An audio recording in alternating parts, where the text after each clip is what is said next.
En ce mardi de Pâques, sur le chemin de la miséricorde que nous célébrerons dimanche prochain, nous réfléchissons aujourd'hui sur le thème de la compassion qui vient du latin cum pati, c'est-à-dire souffrir avec. C'est la disposition de l'âme qui se met à l'écoute des souffrances d'autrui et qui participe à ces souffrances. Notre compassion s'exerce vis-à-vis de nos proches, vis-à-vis des douleurs, des injustices de notre temps, mais aussi d'abord vis-à-vis de Jésus crucifié. Il déchire notre cœur de pierre pour nous faire communier à son geste de salut pour toute l'humanité. Entrons en ce jour dans la compassion de Dieu grâce à l'enseignement de Monseigneur Legret, archevêque d'Albi, et grâce au témoignage de Matthieu et de Marie-Alix Charvet.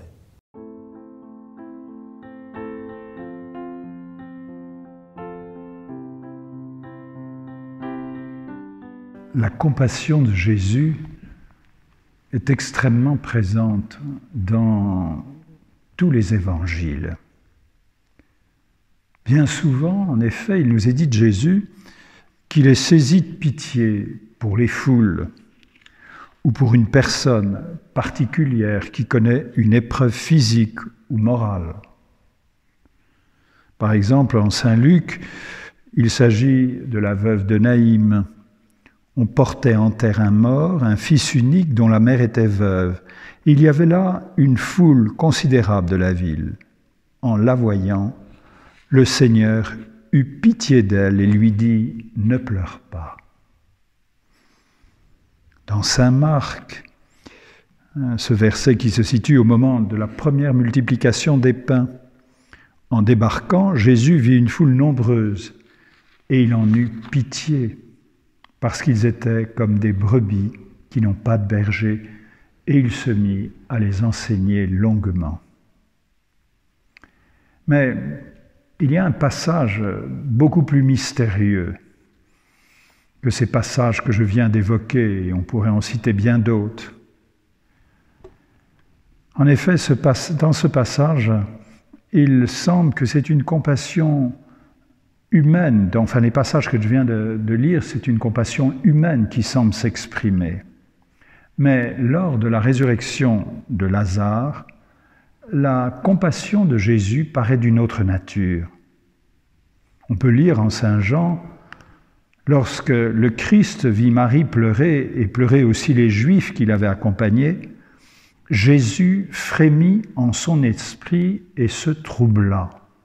Il dit « Où l'avez-vous mis » Ils lui dirent « Seigneur, viens et vois ». Jésus pleura. Les Juifs disent alors « Voyez comme il l'aimait ». Alors Jésus, frémissant à nouveau en lui-même, se rend au tombeau.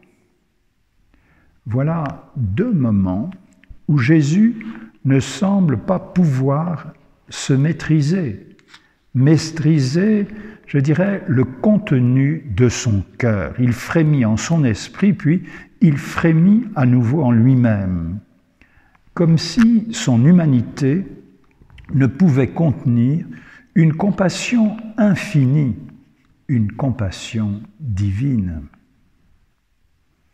Il est clair que cette pitié, cette compassion, cette miséricorde qui apparaissent tout au long de la vie publique du Christ nous font découvrir le cœur de Jésus.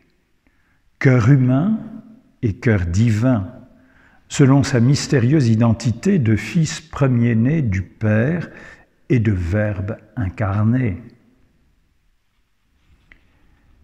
Ces sentiments qui apparaissent à travers l'humanité de Jésus nous en disent bien davantage.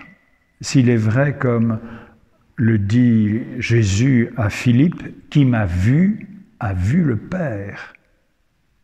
À ce moment-là, nous pouvons déduire que les actes et les paroles de Jésus nous dévoilent l'amour qui existe entre les personnes de la Trinité, l'amour des personnes de la Trinité pour nous, pour l'humanité entière. La manière dont la Trinité, dans sa sagesse, a voulu nous révéler son amour par la mission du Fils au milieu de nous, dans un partage complet de notre condition humaine, jusqu'au partage de la mort. Comme le remarque l'Épître aux Hébreux, nous n'avons pas un grand prêtre impuissant à compatir à nos faiblesses, lui qui a été éprouvé en tout d'une manière semblable à l'exception du péché. Cela a de quoi nous bouleverser.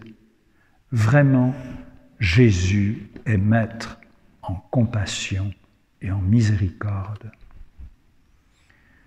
Ce trait dominant de la personnalité de Jésus dans les évangiles est l'expression de son cœur, c'est-à-dire de la qualité de son être, du centre même de son être.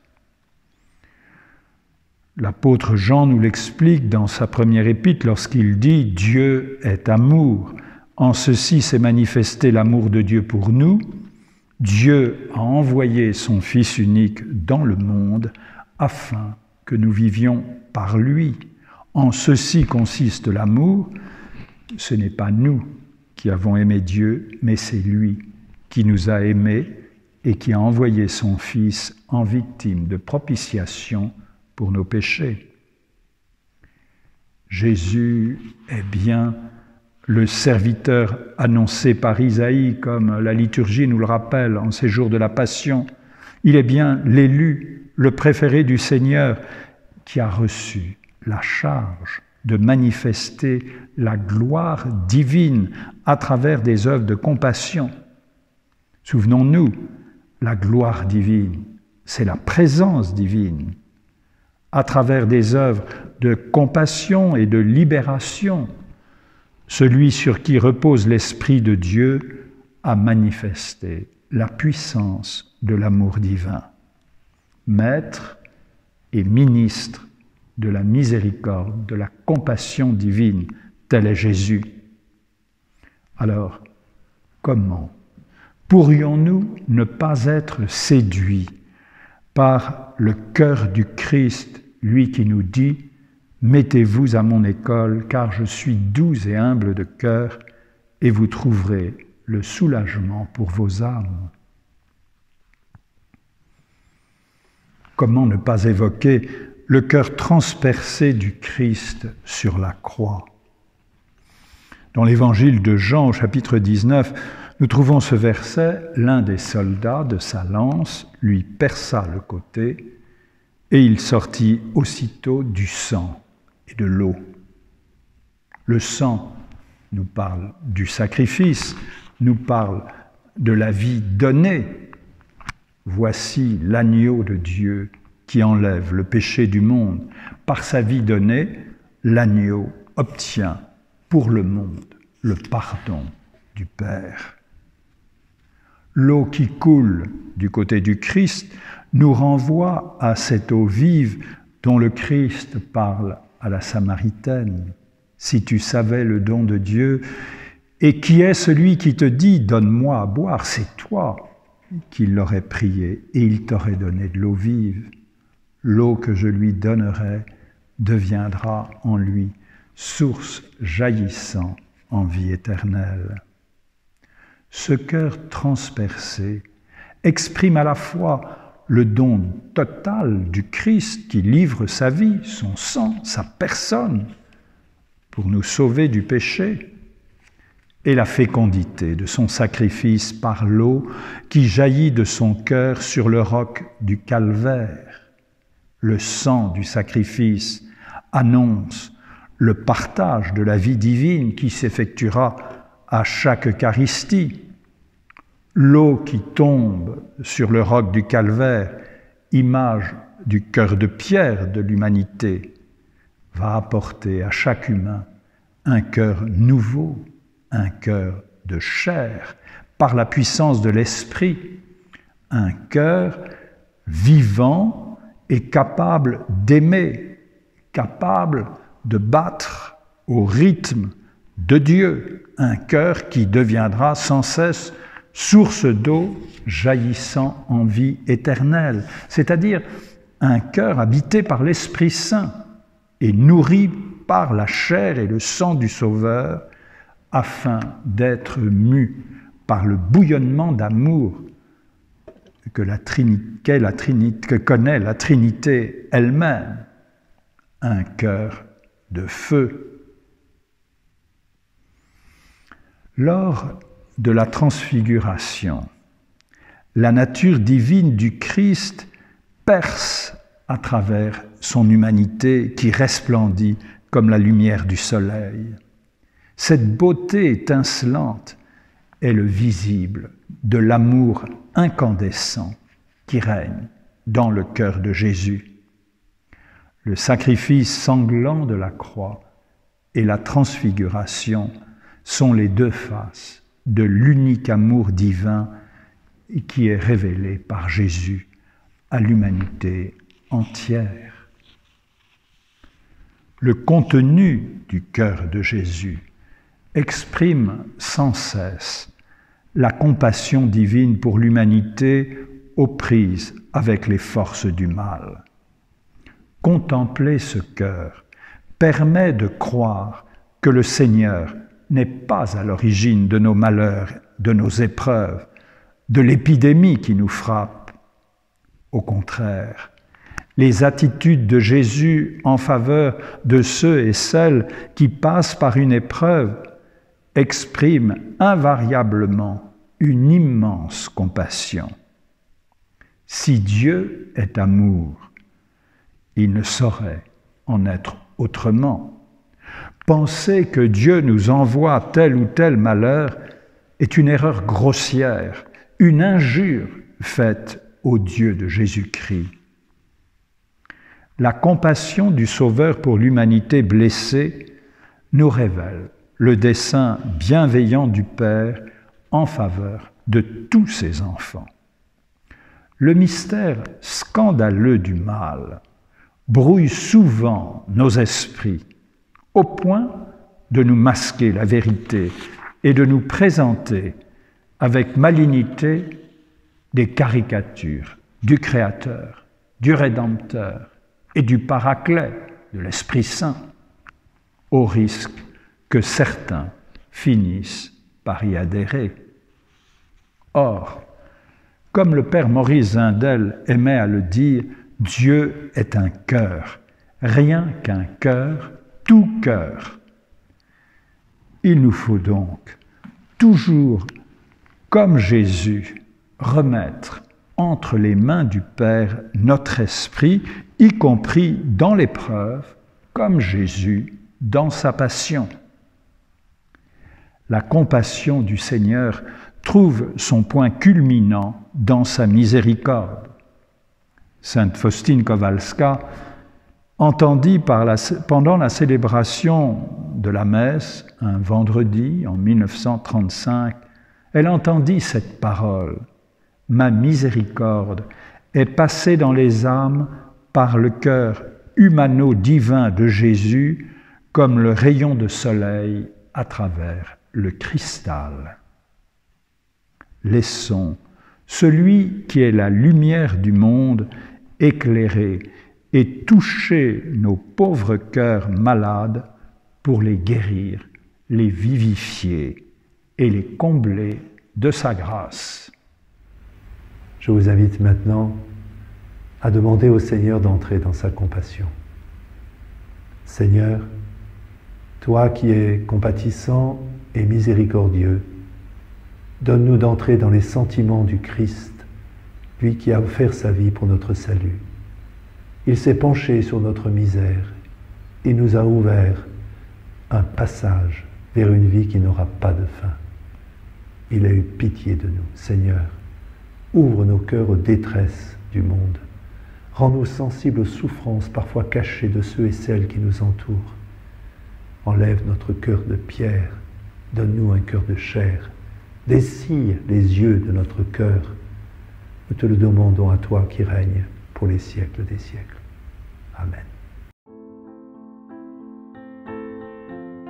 Bonjour, on est Mathieu et Marie-Alix, on a 3 garçons, on est mariés depuis 8 ans, on a 32 ans et moi je suis conseillère conjugale et familiale et Mathieu est ingénieur. Voilà, et on nous a demandé de faire une petite vidéo sur la compassion.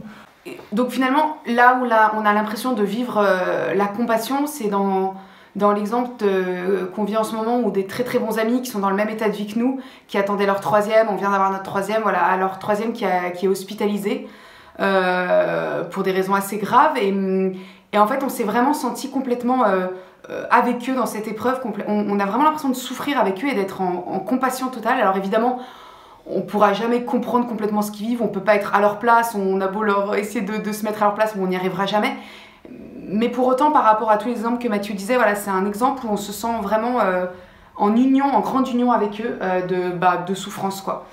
Et voilà, et en fait, on peut pas forcément, à part notre écoute, notre présence, être vraiment actif concrètement, parce que ce petit bout, il est à l'hôpital, donc voilà, on n'est pas médecin. Mais en fait, on s'est vraiment demandé comment est-ce qu'on pouvait remettre tout ça dans les mains de Dieu. Et donc évidemment, ça s'est fait de manière très naturelle par la prière. Donc il y a eu tout un mouvement de prière qui s'est mis en place, d'une chaîne de prière, voilà, des amis, des gens qu'on ne connaît pas, qui sont de leurs amis, etc. Il y a eu toute une unité de prière qui s'est mise à travers ce petit bébé hospitalisé et leurs parents. Et les enfants aussi qui se sont mis à prier de manière très assidue, et on sentait qu'il y avait vraiment un engagement de leur part, qui comprenaient vraiment ce qui se passait, qui avaient la chance d'avoir accueilli leur troisième petit frère sans souci. Moi, on m'avait toujours parlé du fait de remettre entre les mains de Dieu des souffrances qu'on avait au jour le jour pour quelque chose en particulier. C'est quelque chose qui avait beaucoup de mal à me parler. J'arrivais pas à comprendre ce que ça signifiait. Et là, avec cette expérience, mes petites souffrances du quotidien, qui sont des choses toutes bêtes et pas du tout des grandes souffrances ou quoi que ce soit, et à chaque fois que j'avais quelque chose qui me contrariait, du stress lié au travail, des difficultés de la vie de tous les jours, je me disais, je les remets dans Seigneur, je te les offre, et vraiment je te les offre pour ce petit bébé qui est en souffrance en ce moment et cette famille.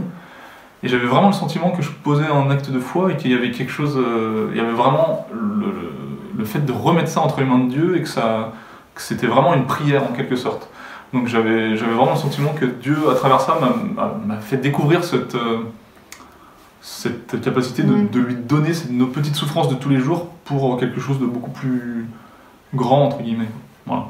Oui, et puis aussi on s'est senti vraiment porté dans la prière, et quand on dit que la prière, voilà, quand on est en union de prière, que ça porte, etc., nous on s'est vraiment senti beaucoup plus proche de nos amis, beaucoup plus proche d'eux. Je pense que il y aura vraiment un avant et un après dans cette étape-là de notre amitié. Et voilà, et d'ailleurs eux-mêmes nous le disaient, qu'ils se sentaient vraiment portés par la prière, et qu'ils ont vécu, finalement, ils traversent cette épreuve de manière plus ou moins sereine, mais qu'il y a quand même, voilà, ils nous le disent régulièrement, qu'ils se sentent vraiment portés par cet élan de prière. Et en fait, voilà, nous on a vraiment l'impression que le Seigneur nous aide aussi, nous, en tant juste qu'amis, par cette prière vraiment qu'on essaye de faire le quotidiennement et le plus fort possible, quoi. Et du coup, ça nous permet de conclure sur le fait que effectivement le confinement est une période bien propice à tout ça, puisque finalement on est vraiment que tous les 5 à la maison, et on a le temps de faire plein d'autres choses, mais on a le temps en tout cas de mettre ça en place. Et du coup on a vraiment mis en place une habitude de prière avec les enfants, le matin, le soir, tout autour de ce petit bébé, essentiellement autour de ce petit bébé.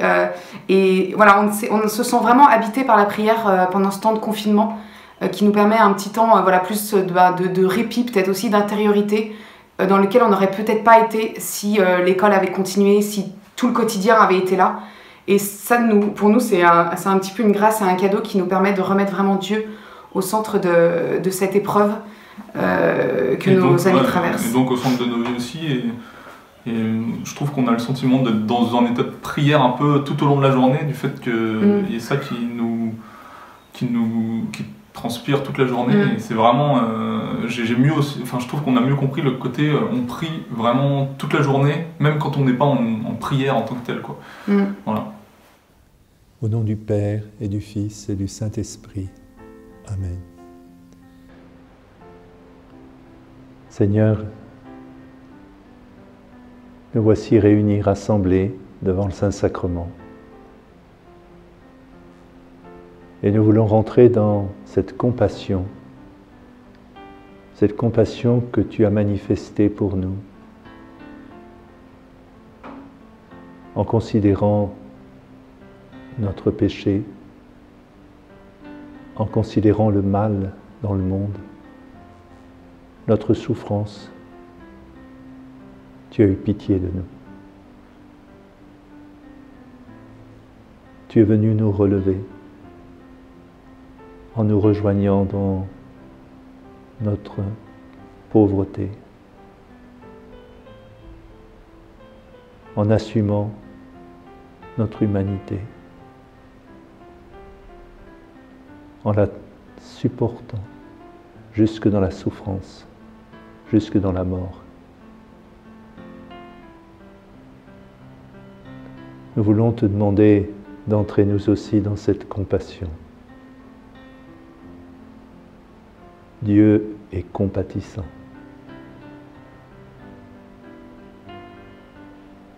C'est l'expression de sa miséricorde que de se pencher sur la misère humaine, que de nous rejoindre dans nos failles et nos fractures. Répands, Seigneur, ta compassion sur chacun d'entre nous, encore aujourd'hui.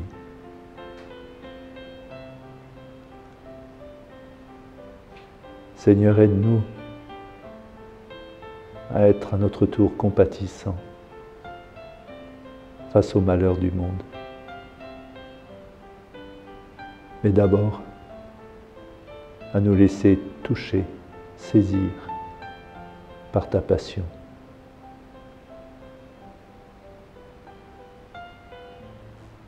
Oui, Seigneur, face au monde frappé d'indifférence, où règne le chacun pour soi, tout commence par la compassion.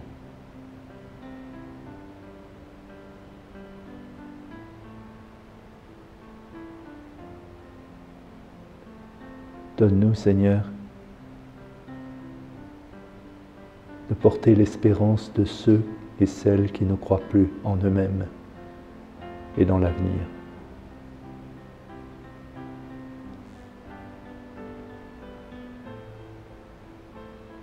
Donne-nous les gestes qui conviennent, les regards purs et vrais qui portent l'amour.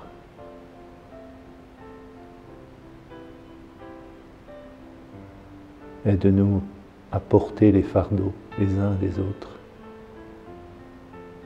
au sein de nos familles et de nos communautés.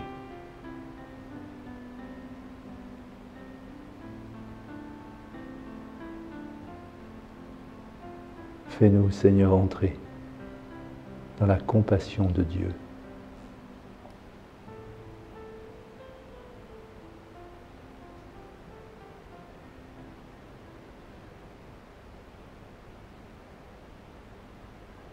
Où sont amour et charité, Dieu est présent. Où sont amour et charité, Dieu est présent.